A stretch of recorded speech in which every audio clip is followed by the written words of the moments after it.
The Empty House by Algernon Blackwood. Certain houses, like certain persons, manage somehow to proclaim at once their character for evil. In the case of the latter, no particular feature need betray them. They may boast an open countenance and an ingenuous smile, and yet a little of their company leaves the unalterable conviction that there is something radically amiss with their being, that they are evil. Willy-nilly they seem to communicate an atmosphere of secret and wicked thoughts which make those in their immediate neighborhood shrink from them as from a thing diseased. And perhaps with houses the same principle is operative, and it is the aroma of evil deeds committed under a particular roof, long after the actual doers have passed away, that makes the goose flesh come and the hair rise. Something of the original passion of the evildoer and of the horror felt by his victim enters the heart of the innocent watcher, and he becomes suddenly conscious of tingling nerves, creeping skin, and chilling of the blood. He is terror-stricken without apparent cause.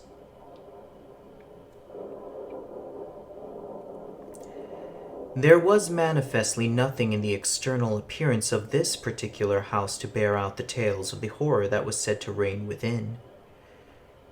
It was neither lonely nor unkempt. It stood crowded into a corner of the square, and looked exactly like the houses on either side of it. It had the same number of windows as its neighbors, the same balcony overlooking the gardens, the same white steps leading up to the heavy black front door, and in the rear there was the same narrow strip of green, with neat box borders running up to the wall that divided it from the backs of the adjoining houses. Apparently, too, the number of chimney pots on the roof was the same, the breadth and angle of the eaves, and even the height of the dirty area railings.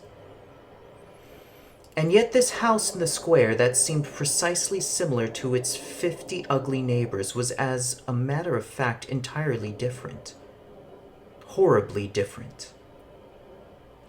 Wherein lay this marked, invisible difference is impossible to say. It cannot be ascribed wholly to the imagination, because persons who had spent some time in the house, knowing nothing of the facts, had declared positively that certain rooms were so disagreeable they would rather die than enter them again, and that the atmosphere of the whole house produced in them symptoms of a genuine terror. While the series of innocent tenants who had tried to live in it and been forced to decamp at the shortest possible notice was indeed little less than a scandal in the town. When Shorthouse arrived to pay a weekend visit to his Aunt Julia in her little house on the seafront at the other end of the town, he found her charged to the brim with mystery and excitement. He had only received her telegram that morning, and he had come anticipating boredom. But the moment he touched her hand and kissed her apple-skin wrinkled cheek, he caught the first wave of her electrical condition.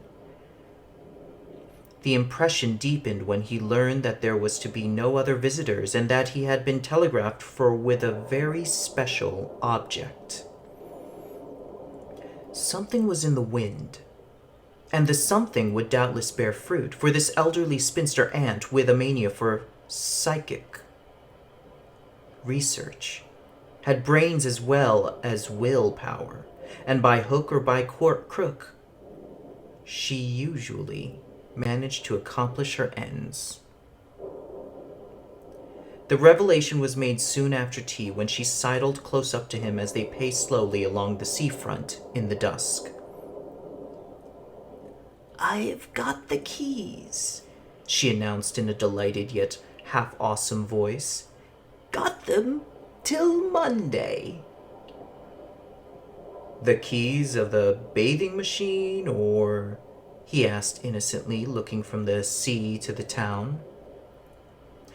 Nothing brought her so quickly to the point as feigning stupidity. "Neither," she whispered. "I've got the keys of the haunted house in the square, and I'm going there tonight." Shorthouse was conscious of the slightest possible tremor down his back. He dropped his teasing tone. Something in her voice and manner thrilled him. She was in earnest. "But you can't go alone," he said. "That's why I wired you," she said with decision.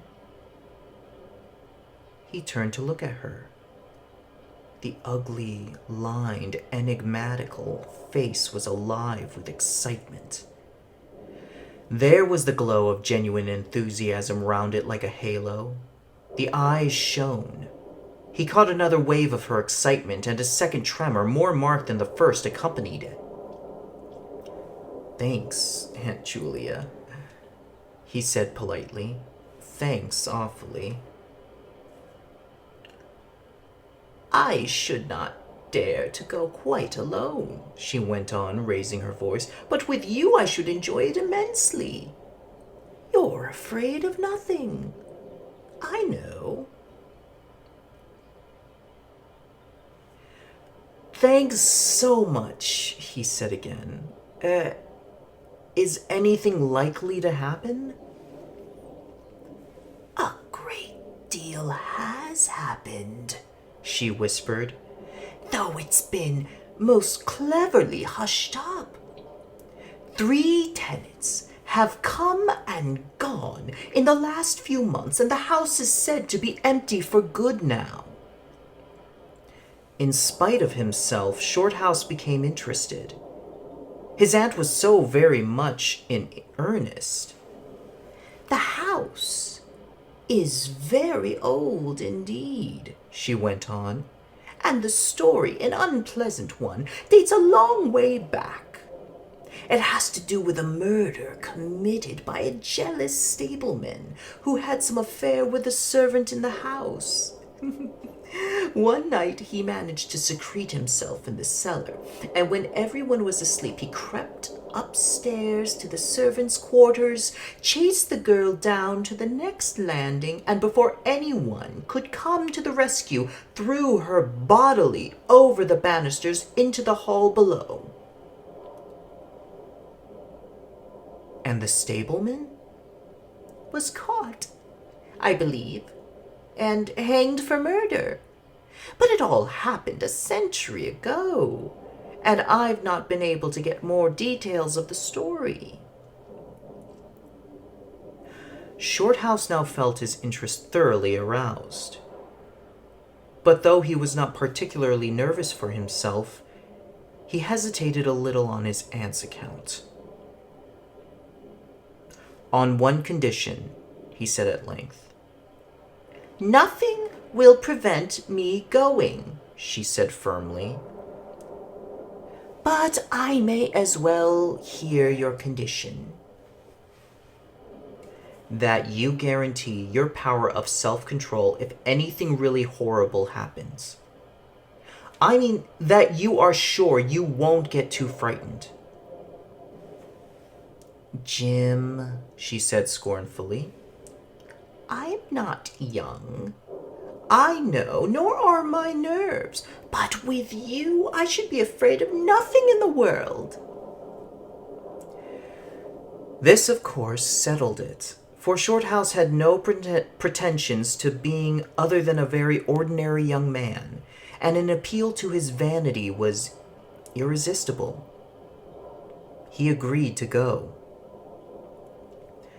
Instinctively, by a sort of subconscious preparation, he kept himself and his forces well in hand the whole evening, compelling an accumulative reserve of control by that nameless inward process of gradually putting all the emotions away and turning the key upon them.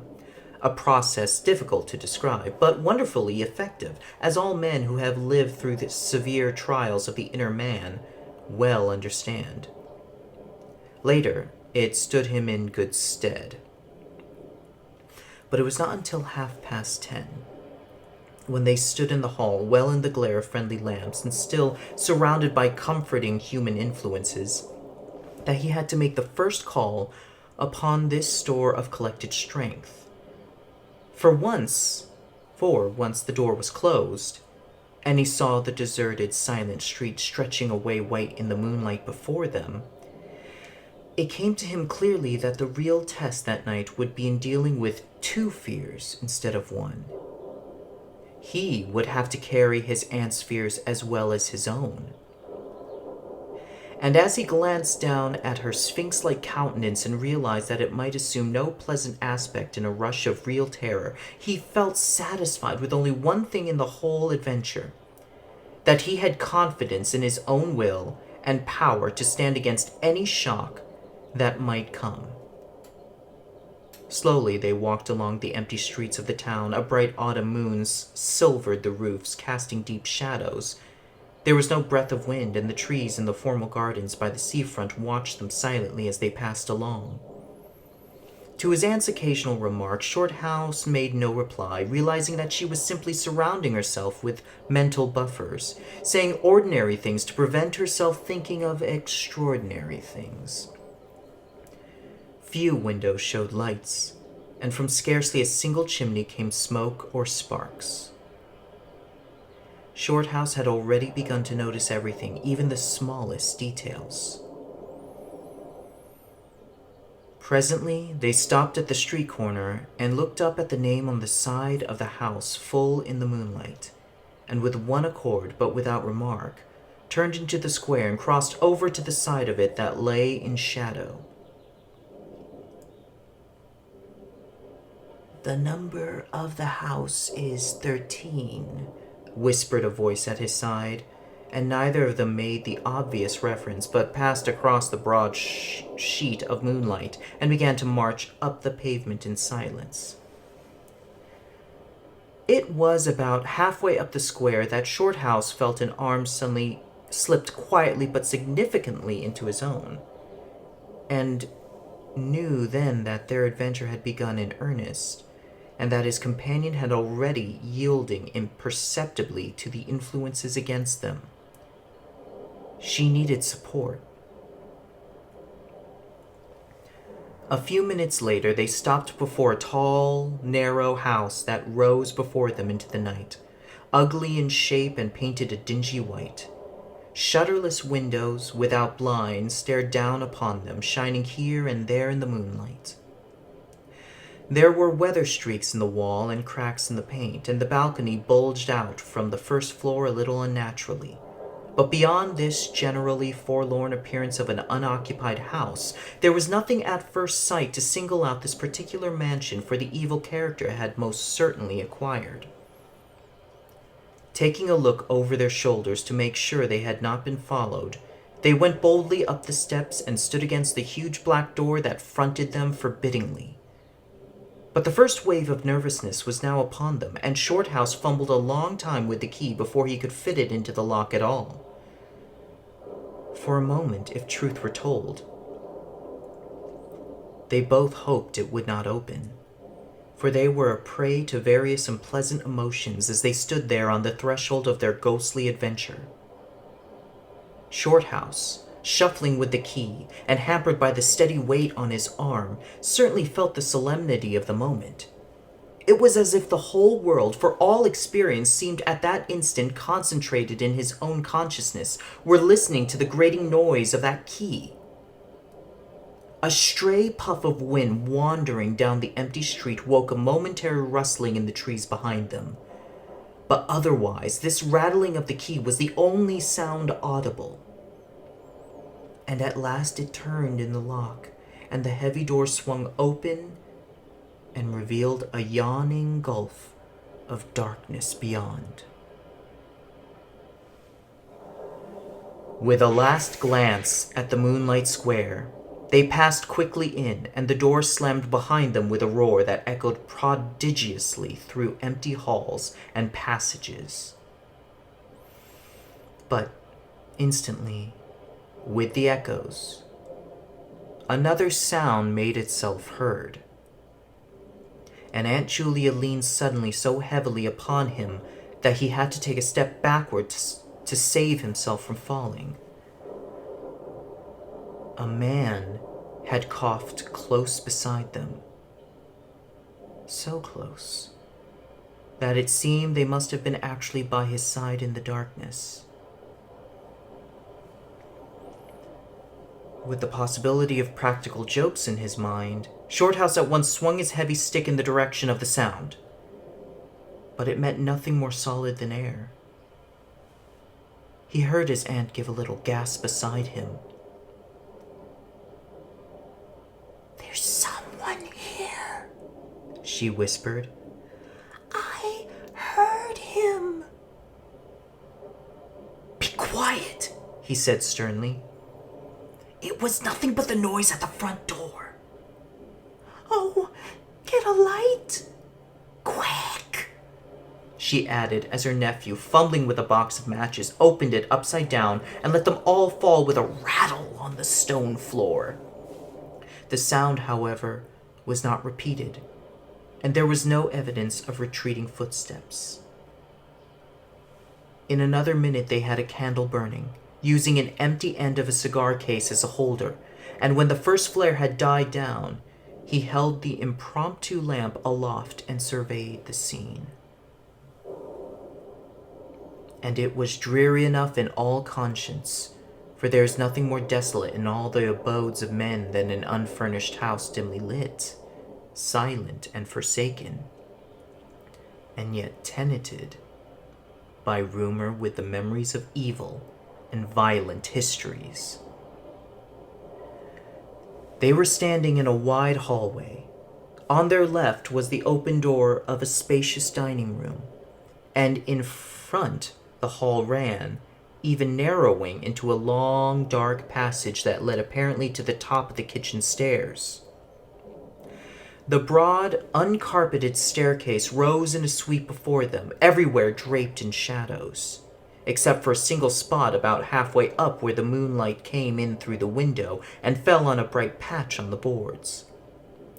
This shaft of light shed a faint radiance above and below it, lending to the objects within its reach a misty outline that was infinitely more suggestive and ghostly than complete darkness.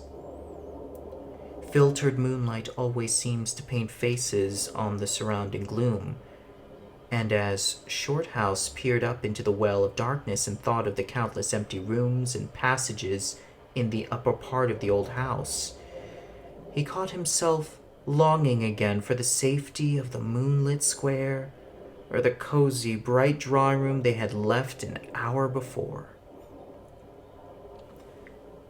Then, realizing that these thoughts were dangerous, he thrust them away again and summoned all his energy for concentration on the present.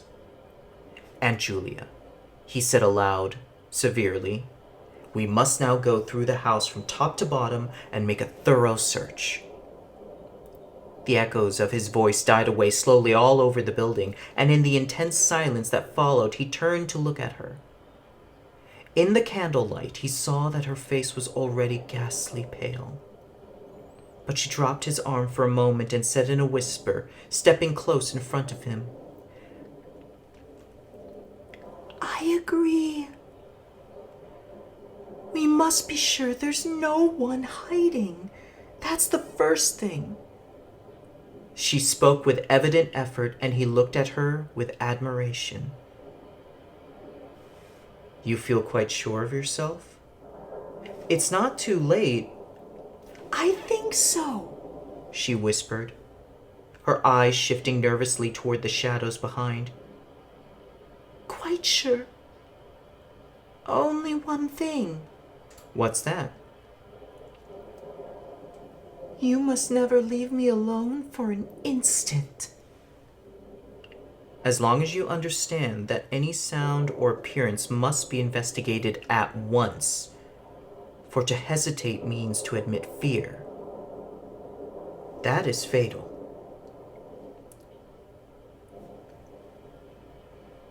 "Agreed," she said, a little shakily after a moment's hesitation. "I'll try." arm in arm, Shorthouse holding the dripping candle and the stick, while his aunt carried the cloak above her shoulders, figures of utter comedy to all but themselves. They began a systematic search. Stealthily walking on tiptoe and shading the candle lest it should betray their presence through the shutterless windows, they went first into the big dining room. There was not a stick of furniture to be seen. Bare walls, ugly mantelpieces, and empty grates stared at them. Everything, they felt, resented their intrusion, watching them, as it were, with veiled eyes. Whispers followed them. Shadows flitted noiselessly to right and left. Something seemed ever at their back, watching, waiting an opportunity to do them injury. There was the inevitable sense that operations which went on when the room was empty had been temporarily suspended till they were well out of the way again. The whole dark interior of the old building seemed to become a malignant presence that rose up, warning them to desist and mind their own business. Every moment, the strain on the nerves increased. Out of the gloomy dining room, they passed through large folding doors into a sort of library or smoking room, wrapped equally in silence, darkness, and dust. And from this they regained the hall near the top of the back stairs. Here a pitch-black tunnel opened before them into the lower regions. And it must be confessed, they hesitated. But only for a minute. With the worst of the night still to come, it was essential to turn from nothing. Aunt Julia stumbled at the top of the step of the dark descent, ill-lit by the flickering candle.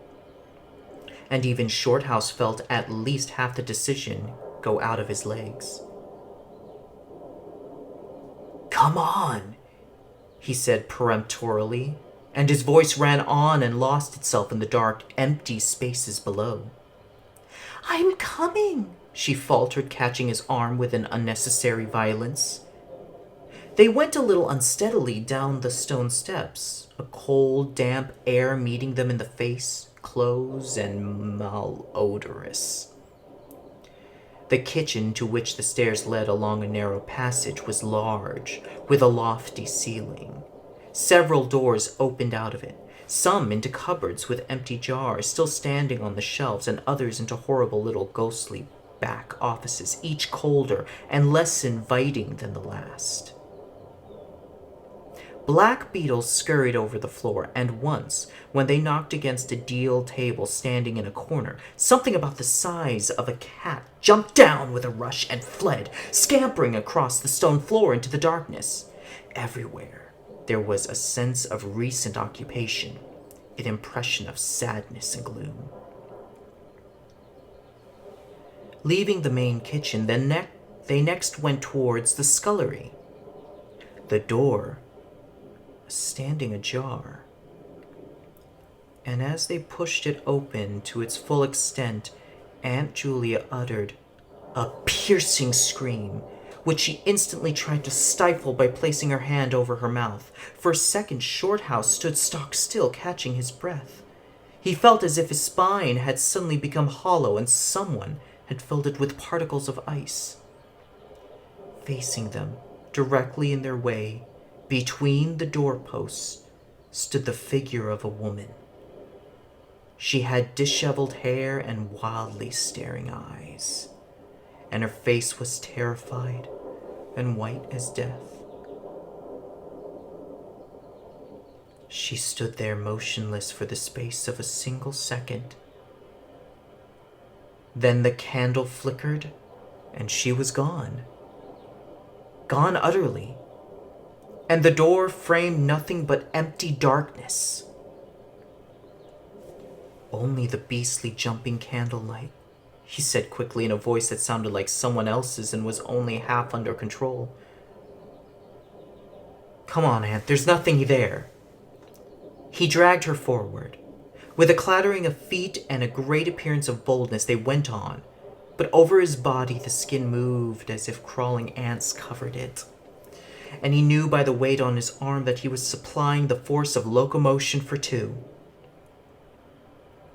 The scullery was cold, bare and empty, more like a large prison cell than anything else.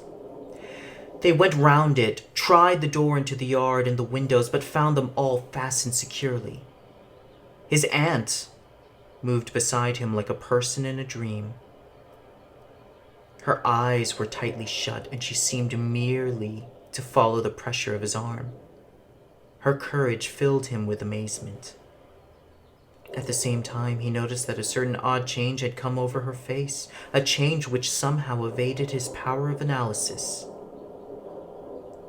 "There's nothing here, Auntie," he repeated aloud quickly. "Let's go upstairs and see the rest of the house. Then we'll choose a room to wait up in." She followed him obediently, keeping close to his side, and they locked the kitchen door behind them. It was a relief to get up again.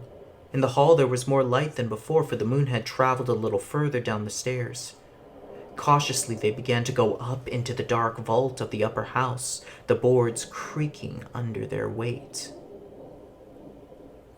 On the first floor they found the large double drawing rooms, a search of which revealed nothing. Here also was no sign of furniture or recent occupancy. Nothing but dust and neglect and shadows. They opened the big folding doors between front and back drawing rooms and then came out again to the landing and went upstairs. They had not gone up more than a dozen steps when they both simultaneously stopped to listen, looking into each other's eyes with a new apprehension across the flickering candle flame. From the room they had left hardly 10 seconds before came the sound of doors quietly closing. It was beyond all question. They heard the booming noise that accompanies the shutting of heavy doors, followed by the sharp catching of the latch. "We must go back and see," said Shorthouse briefly, in a low tone and turning to go downstairs again. Somehow she managed to drag after him, her feet catching in her dress, her face livid.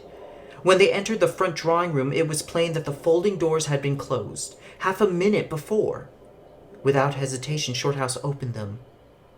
He almost expected to see someone facing him in the back room, but only darkness and cold air met him.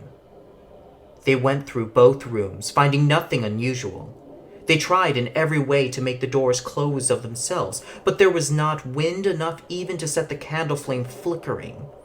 The doors would not move without strong pressure. All was as silent as the grave. Undeniably, the rooms were utterly empty, and the house utterly still.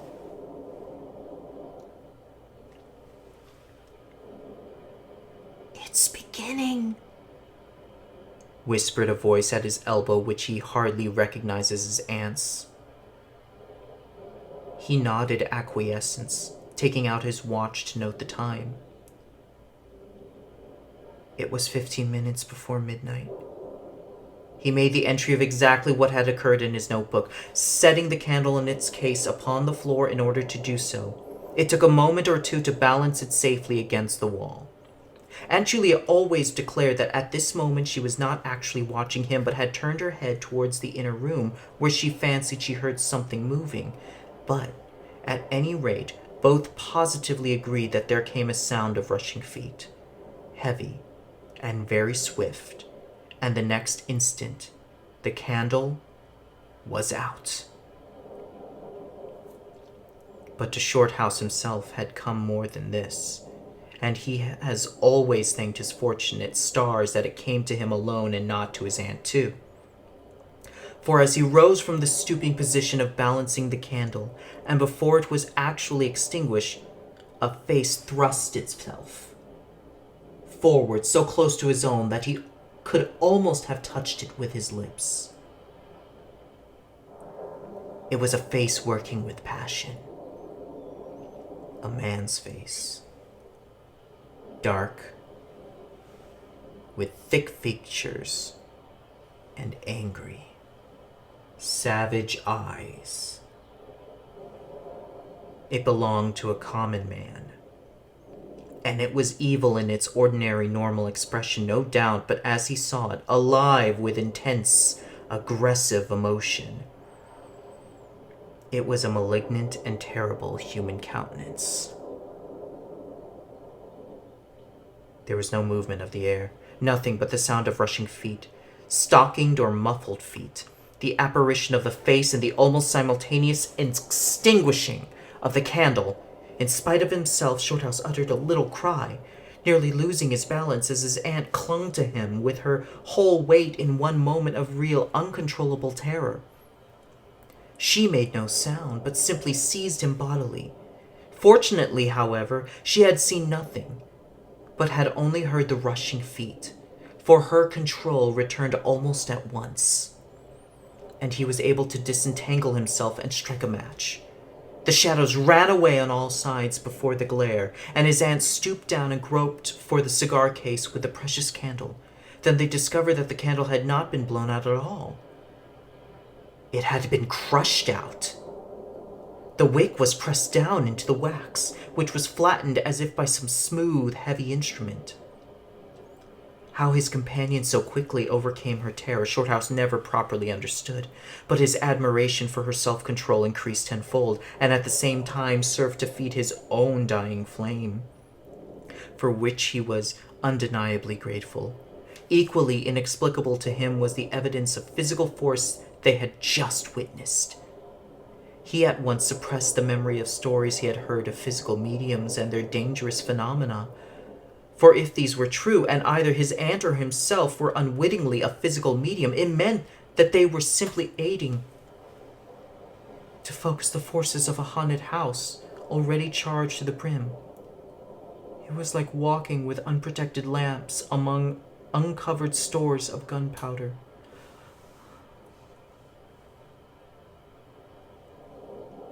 So with as little reflection as possible, he simply relit the candle and went up to the next floor. The arm in his trembled, it is true, and his own tread was often uncertain. But they went on with thoroughness, and after a search revealing nothing, they climbed the last flight of stairs to the top floor of all. Here they found a perfect nest of small servants' rooms with broken pieces of furniture, dirty cane-bottomed chairs, chests of drawers, cracked mirrors, and decrepit bedsteads. The rooms had low, sloping ceilings, already hung here and there with cobwebs, small windows, and badly plastered walls, a depressing and dismal region which they were glad to leave behind. It was on the stroke of midnight when they entered a small room on the third floor, close to the top of the stairs, and arranged to make themselves comfortable for the remainder of their adventure. It was absolutely bare, and was said to be the room then used as a clothes closet into which the infuriated groom had chased his victim and finally caught her. Outside, across the narrow landing, began the stairs leading up the floor above, and the servants' quarters where they had just searched. In spite of the chilliness of the night, there was something in the air of this room that cried for an open window. But there was more than this. Shorthouse could only describe it by saying that he felt less master of himself here than in any other part of the house. There was something that acted directly on the nerves, tiring the resolution, enfeebling the will. He was conscious of this result before he had been in the room 5 minutes, and it was in the short time they stayed there that he suffered the wholesale depletion of his vital forces, which was, for himself, the chief horror of the whole experience. They put the candle on the floor of the cupboard, leaving the door a few inches ajar, so that there was no glare to confuse the eyes, and no shadow to shift about on walls and ceiling. Then they spread the cloak on the floor and sat down to wait, with their backs against the wall. Shorthouse was within 2 feet of the door onto the landing, His position commanded a good view of the main staircase leading down into the darkness, and also of the beginning of the servants' stairs going to the floor above. The heavy stick lay beside him within easy reach. The moon was now high above the house. Through the open window they could see the comforting stars like friendly eyes watching in the sky. One by one the clocks of the town struck midnight, and when the sounds died away, the deep silence of a windless night fell again over everything. Only the boom of the sea, far away and lugubrious, filled the air with hollow murmurs. Inside the house, the silence became awful. Awful, he thought, because any minute now, it might be broken by sounds portending terror. The strain of waiting told more and more severely on the nerves. They talked in whispers when they talked at all, for their voices aloud sounded queer and unnatural. A chilliness not altogether due to the night air invaded the room and made them cold. The influences against them, whatever these might be, were slowly robbing them of self-confidence and the power of decisive action. Their forces were on the wane, and the possibility of real fear took on a new and terrible meaning. He began to tremble for the elderly woman by his side, whose pluck could hardly save her beyond a certain extent. He heard the blood singing in his veins. It sometimes seemed so loud that he fancied it prevented his hearing properly certain other sounds that were beginning very faintly to make themselves audible in the depths of the house.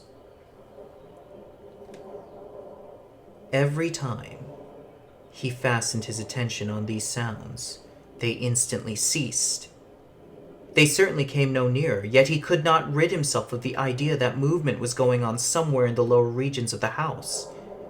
The drawing-room floor, where the doors had been so strangely closed, seemed too near. The sounds were further off than that.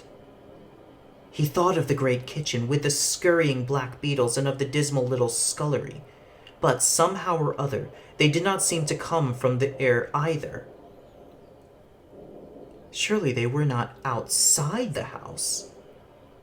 Then suddenly the truth flashed into his mind, and for the space of a minute he felt as if his blood had stopped flowing and turned to ice. The sounds were not downstairs at all.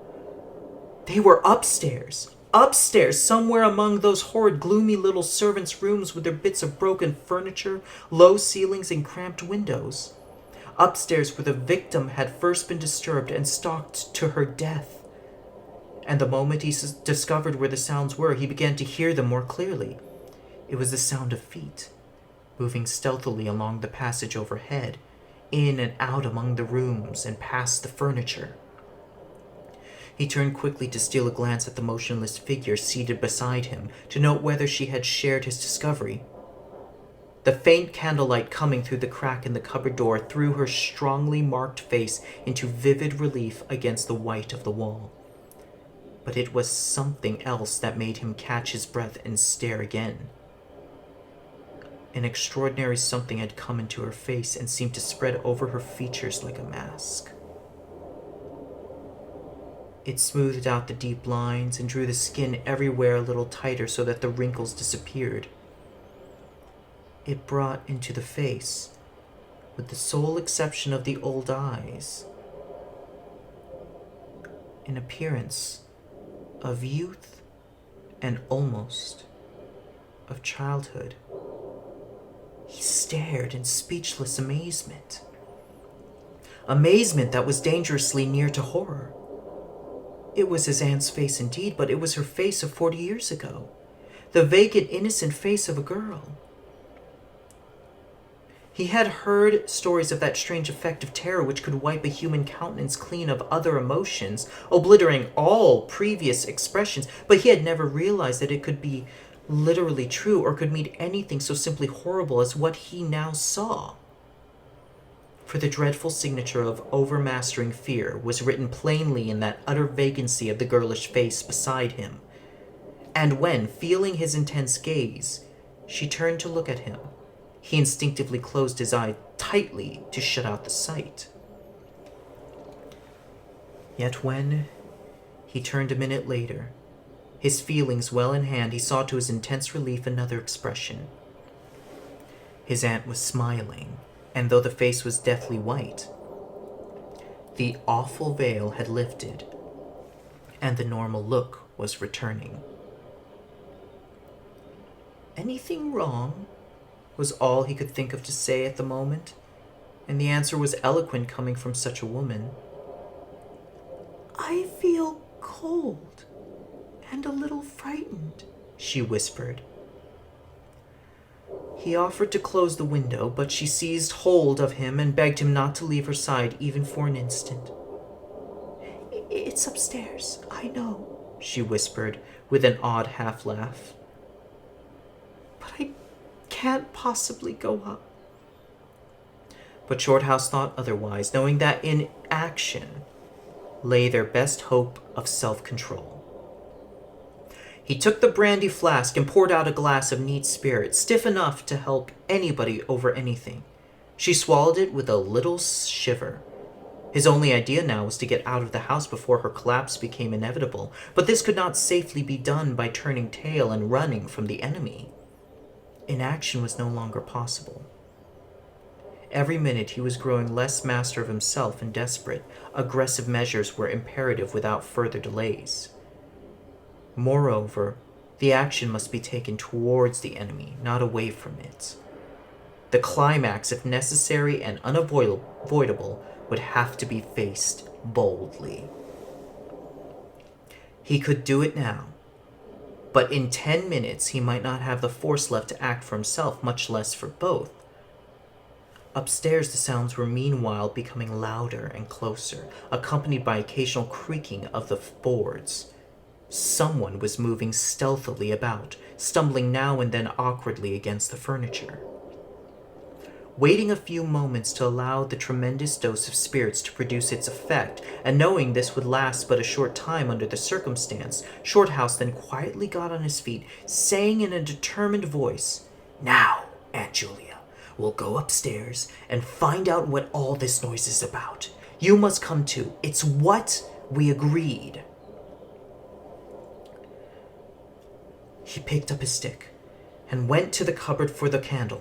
A limp form rose shakily beside him, breathing hard, and he heard a voice say very faintly something about being ready to come.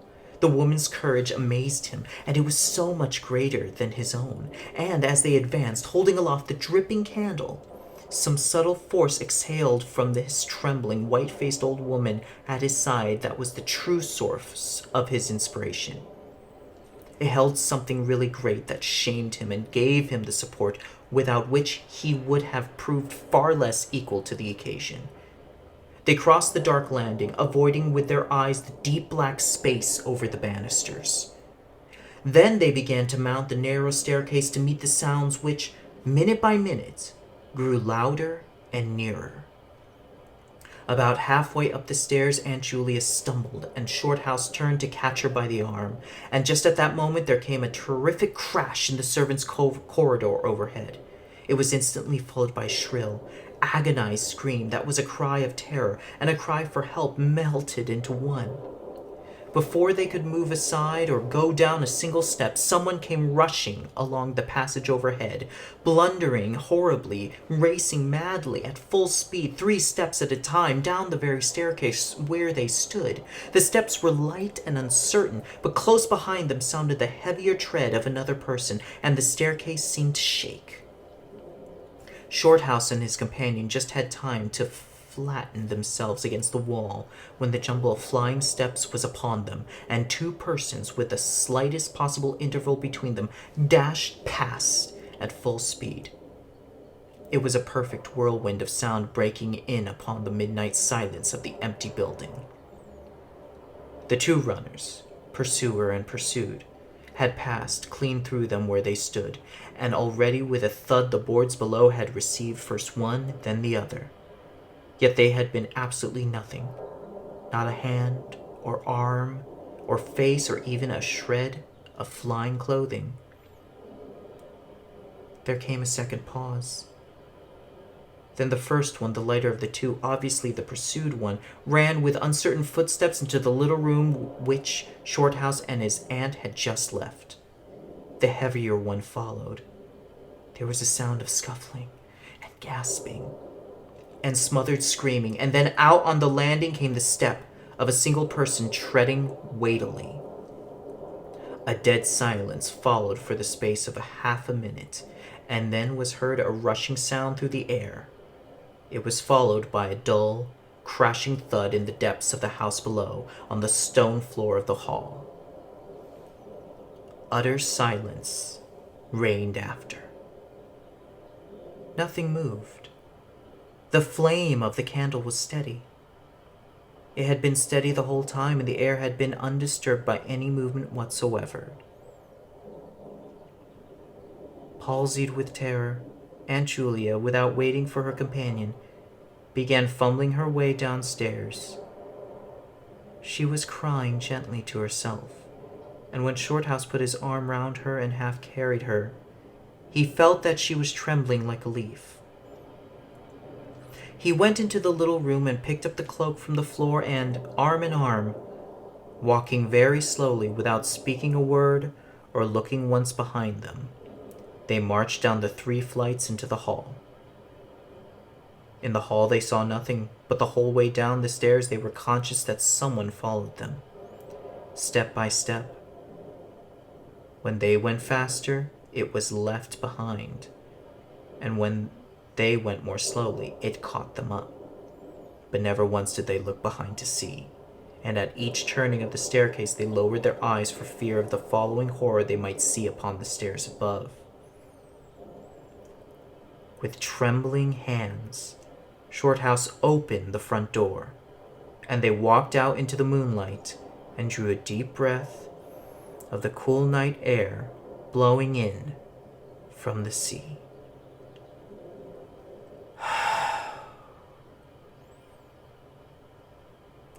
Good night.